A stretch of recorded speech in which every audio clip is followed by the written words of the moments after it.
And now I'd like to do my interpretation of the Spock-Kirk battle in this side of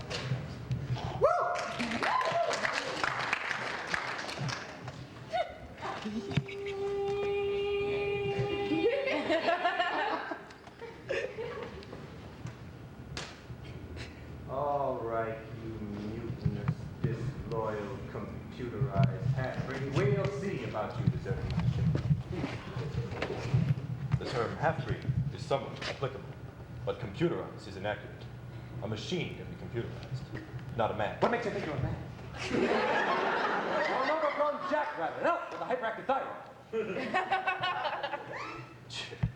I don't understand. Of course you don't understand. You don't have the brains to understand. All you have is printed circuits.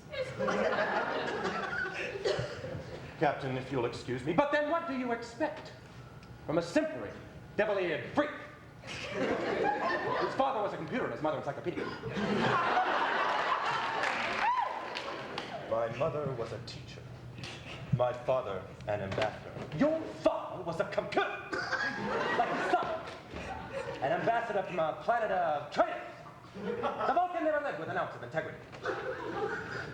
Captain, please don't. You're a traitor from a race of traitors, rotten to the core, disloyal, like the rest of your subhuman race. And you've got the gall to make love to that girl. Does she know what she's getting? A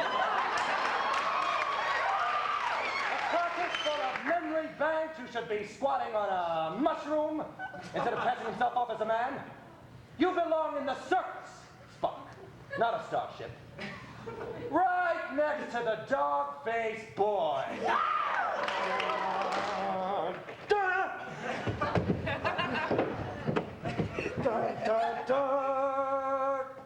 Commercial break.